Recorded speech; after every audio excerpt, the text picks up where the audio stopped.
Well, welcome to the Top Gun Show. Today we have Pattie Grimm on the show. She's a well-known, great speaker, trainer, coach, podcast guest at Advantage Training, radio show host, and author of, I love this title, Quiet Women Never Change History, as well as Let's Go Kick Some Glass.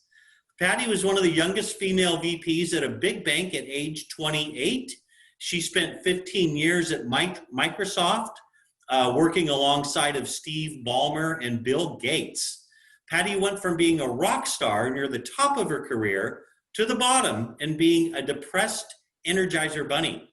She was forced by her doctor to take a 4-month sabbatical, or else she would likely die of exhaustion. Her mission now is making a difference and empowering women and girls to be the best that they can be. Pattie, welcome to the show. Welcome. I'm so glad to be here. We need a Top Gun show for women. That's what my Women Kicking Glass show was all about. Right on. I love it. I love it. You know, I've watched some of your videos and read a lot of your blogs, and I'm really impressed with your mission and vision. Please describe the passion that gets you up in the morning. You know what? I've been passionate about helping empower women back to my banking days in the early 80s or late 80s, early 90s. And I've always had a soft spot in my heart to try and really help women be the best they could be in any career endeavor they choose. And so that's been my mission, but it really became clear once I went through that rock star to rock bottom crash that I had, that we need to do something to help women be the best that they can be and live their best lives and find their own talents so they could be bold, brave, and brilliant. Love it. Love it. Talk about that a little bit, about your rise to the top at Microsoft and what happened when you got to the top. I was part of the worldwide enterprise team, and so I literally traveled the world, including I even lived in Singapore for 3 years and ran one of the Asia Pacific business teams for about 3 years. And so I had a great career, and I worked alongside some of the smartest, most brightest people in the world. We used to call them scary smart, because you'd walk into a room and they were so smart, it was incredible. And I was on that rock star success. In fact, I was put on an executive potential program. And then when I came back to the States after about a year, I really started to experience things that I had never experienced before. I found myself, instead of loving my job and traveling the world, to actually having to pick myself up every day to get myself motivated to go back to work. And a lot of what happened is I was working 70, 80 hours a week. I was not taking care of myself, my family. I was just falling to pieces literally from the inside out. I was imploding, and I had to find my way back. And so what I did is I spent basically about 3 years interviewing 3,200 people on what makes a great woman leader from my experience, but also all these other women and men leaders that I interviewed, about what does it take to be able to stand up, be strong, and stand out, and stay true to yourself. I lost sense of myself and who I was. I was trying to be that round peg that tried to fit in that square hole, and it just wasn't working. Yeah, thank you for your transparency. I really appreciate that. And you know, as you were talking, I was thinking, unfortunately today, women seemingly face the same obstacles of the glass ceiling, equal pay for equal work, discrimination, those same things. What message do you have for women that are climbing to the top of their fields? The interesting thing is we've actually seen it where women's pay has only gone up 1% in the last decade. And they actually say it'll take until the year 2277 for women to achieve pay parity. And that's just insane. So we have to do some things. And so what I found in my research and book is there's 5 things every woman can do to be a strong, passionate, empowered woman leader and stay true to themselves. Number 1 is be strong and play to your strengths. So find your strength zone, your peak performance zone, be your own top gun and stay in that zone. And don't allow other people to try and make you into something else. Be strong for yourself. The second one is to be able to stand up and to actually create a personal vision statement so you have something to stand on, a personal vision statement that guides your career and life. And then I want women to stand out and be more valuable, be more visible, and be more vocal. So once you find your strength zone, become a master at that craft, be the best you could be, and let go of all those other things and that perfectionism that many women suffer from, of trying to be perfect for everybody, and just play to your strength zones. But be valuable, be more vocal, be able to stand up and say, when you finish a project, not say, oh, my team did this, but to say, my team and I did this. Or I talked to my team, we came up with these, and here's the presentation I want to make. So be able to stand up for yourself, be able to take a seat at the table. People talk about diversity, equity, inclusion. Well, to me, diversity is being given a seat, or being invited to the meeting. Equity is being given a seat at the table, and inclusion is being given a voice at the table. So I want women to raise their voice and stand up for what they believe in. And then I want them to take care of themselves. Put yourself number one on your things to do list. And finally, we need to pay it forward.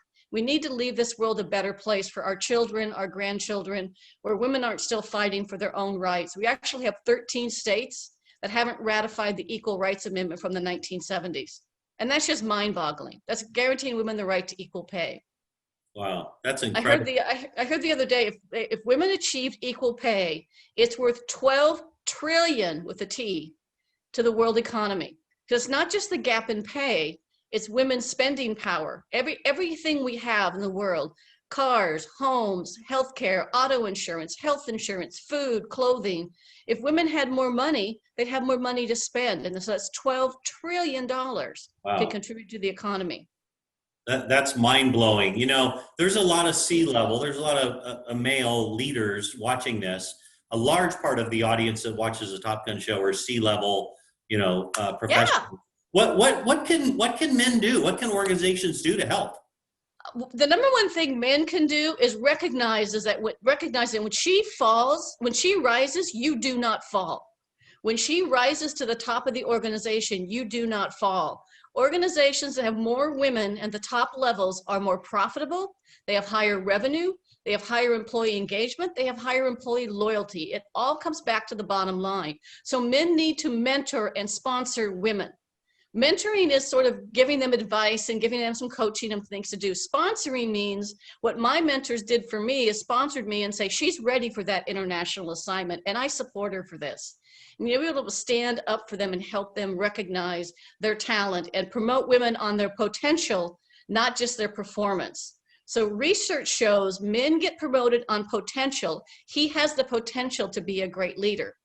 Women get promoted on performance. So when she proves herself at a certain level, then she's performed at that level. That's just proof of the next level and the next level. So we need to give women the opportunity and promote them based on their potential and help develop them. I talked to a senior leader who told me he recognized what he was doing wrong.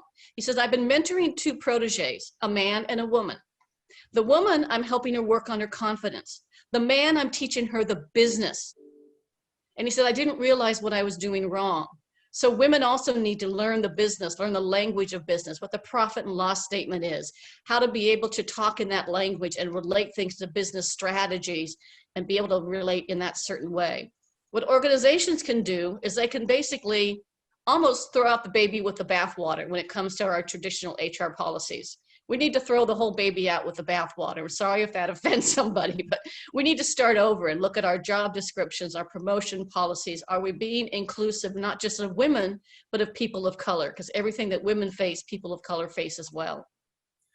Wow, rich content. This fantastic content. I love your answers and your passion. You need to come out with another book. Do you have anything? I know. See, I have my red high heels with me and I'm dressed in all my red.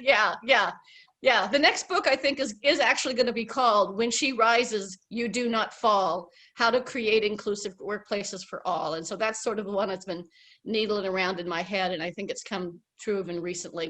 This is the 100th year of women's right to vote, and we still make 81 cents. White women make 81 cents. Women of color can make as low as 54 cents on a dollar for the same job. Very sobering facts right there. Pattie Grimm, thank you so much for being on the show today. I really appreciate it. Well, thank you. And people can reach out to me if they want. They can email me directly and I can send them some tools and resources, but they can email me at pattiegrimm@live.com. And that's PATTIEGRIMM@LIVE.com. And I'll send them some stuff or a special offer on my book that they can get my book for like 50% off. Right on, right on. Thank you for that gift for the viewers. And thank you for being on the show. And thank you for watching, everybody. Thank you and have an awesome day. You too.